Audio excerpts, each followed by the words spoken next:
السلام عليكم ورحمه الله تعالى وبركاته. نتمنى هذا الفيديو يلقاكم نتوما في احسن الاحوال.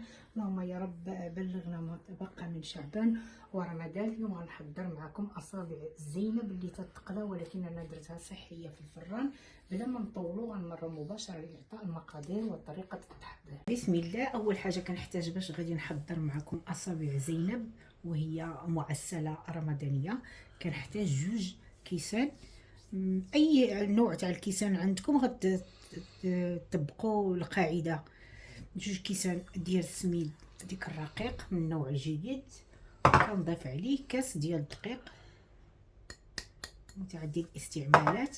كنضيف نص خميره ديال الحلوى. كنضيف 2 ديال الساشي او اكياس ديال الفانيلا. كنضيف الملح، معلقه تاهي صغيره ديال السكر.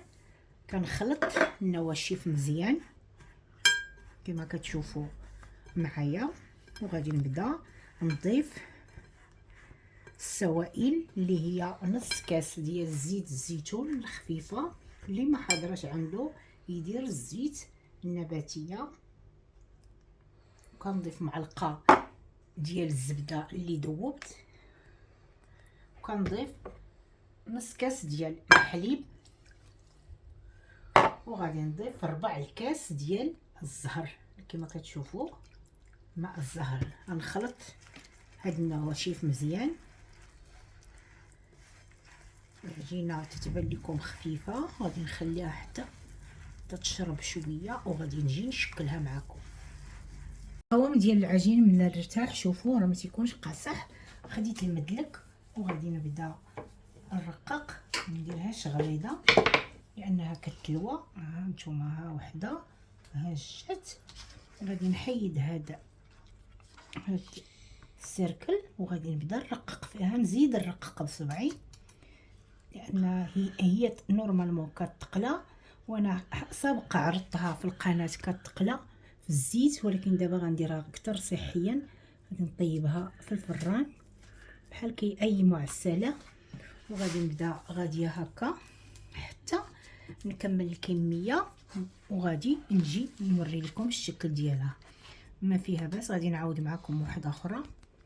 نتوما كنرقق بصبعي. بغيتو ترققوا بالمدلك اللي بغيتو صافي. كنبدا نلوي هكا صافي، ولكن تنعقب نرقق باش تجي طايبه مزيان.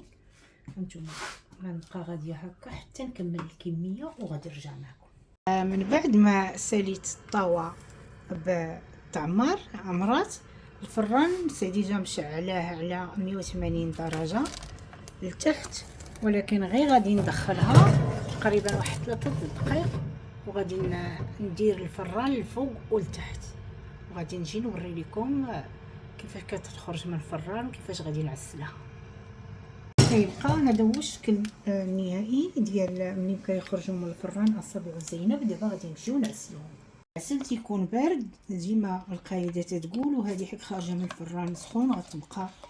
غادي ننزلها على العسل البارد سخونه كما كتشوفوا. غادي نخليها حتى تشرب مزيان، وغادي نعطيكم واحد النموذج. ننزل كلشي ما حيدوزكم